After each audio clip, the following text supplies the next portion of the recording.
साध संगत जी, प्रेम से कहना धन निरंकार जी। एक नई साखी के साथ स्वागत है आप सभी का आपके ही अपने चैनल पर। आज की साखी का विषय है गुरु की महिमा। तो चलिए सुनते हैं आज की ये साखी। साध संगत जी, एक समय की बात है, एक संत जी थे। उनके पास 30 सेवक थे। एक सेवक ने गुरु जी के आगे प्रार्थना की कि गुरुदेव, मेरी बहन की शादी है, आज 1 महीना रह गया है, तो मैं 10 दिन के लिए अपने घर जाना चाहता हूँ। कृपा करें, आप भी साथ चलेंगे तो हमारे परिवार के ऊपर आपका आशीर्वाद होगा, ये बहुत अच्छी बात होगी। गुरुजी ने कहा, देखो बेटा, समय बताएगा, महादेव जाने, बाकी नहीं, तेरे को तो हम जाने ही देंगे। उस सेवक ने बीच बीच में इशारा गुरुजी की तरफ किया कि गुरुजी कुछ न कुछ मेरी मदद कर दें। आखिर वो दिन नज़दीक आ गया। सेवक ने कहा, गुरुजी मैं कल सुबह जाऊंगा। गुरुजी ने कहा, ठीक है बेटा। सुबह हो गई। जब सेवक जाने लगा तो गुरुजी ने सेवक को 5 किलो अनार दे दिए और कहा, ले जा बेटा, भगवान तेरी बहन की शादी खूब धूमधाम से करे, दुनिया याद करे ऐसी शादी हो, और लोग कहें कि ऐसी शादी तो हमने देखी ही नहीं।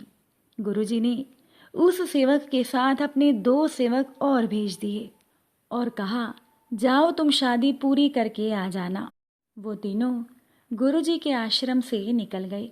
तो अब वो सेवक जिसके बहन की शादी थी, वो दूसरे को कहने लगा, गुरुजी को पता था कि मेरी बहन की शादी है और हम बहुत गरीब हैं, फिर भी गुरुजी ने मेरी मदद नहीं की।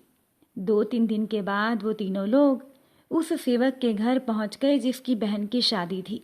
उसका घर रेतीले इलाके में था, वहाँ कोई फसल नहीं होती थी। वहाँ के राजा की लड़की बीमार हो गई। राजा को हकीम वैद्यों ने बताया कि इस लड़की को अगर अनार के साथ ये दवाई दी जाएगी तो ये लड़की ठीक हो जाएगी। राजा ने अपने पूरे क्षेत्र में ऐलान कर दिया कि अगर किसी के पास अनार हो तो राजा उसे बहुत बड़ा इनाम देंगे।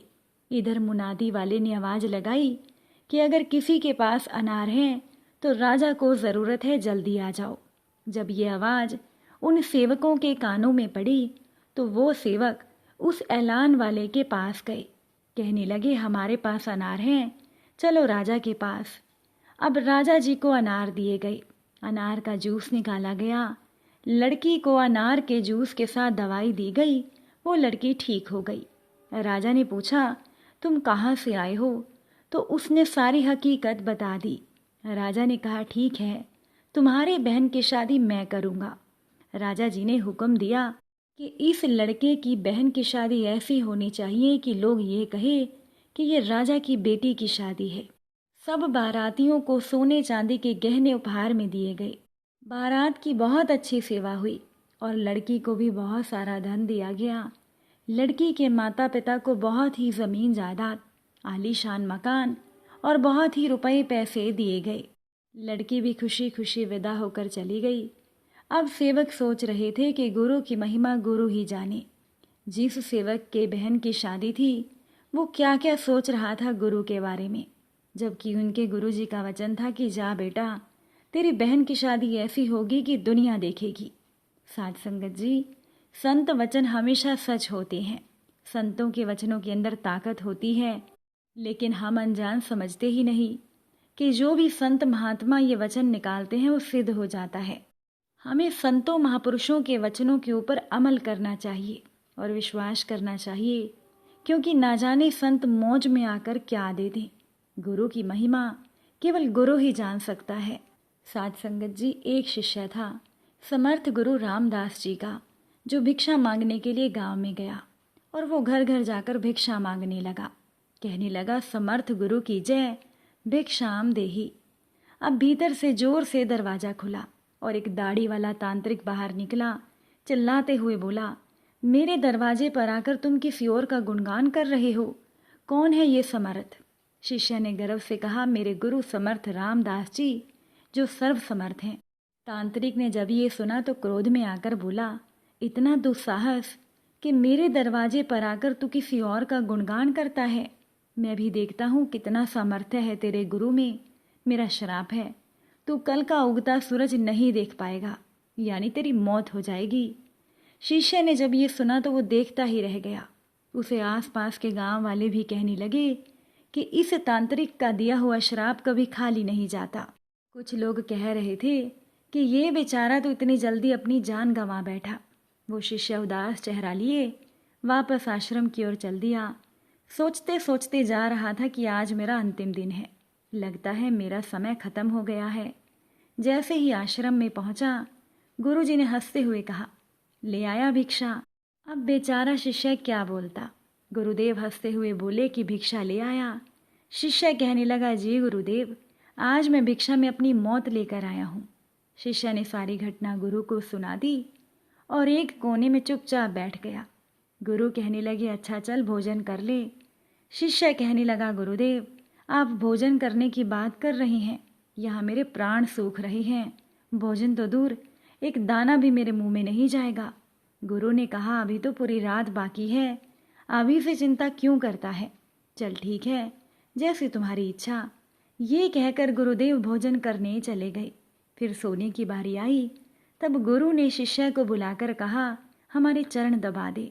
शिष्य मायूस होकर बोला, जी गुरुदेव, जो कुछ पल मेरी जिंदगी के बचे हैं, ये मैं आपकी सेवा करके ही अपने प्राण त्यागना चाहता हूँ। ये मेरे लिए ही अच्छा होगा। और फिर वो शिष्य गुरु के चरण दबाने की सेवा करने लगा। गुरु ने कहा, चाहे जो भी हो जाए, चरण छोड़कर कहीं मत जाना।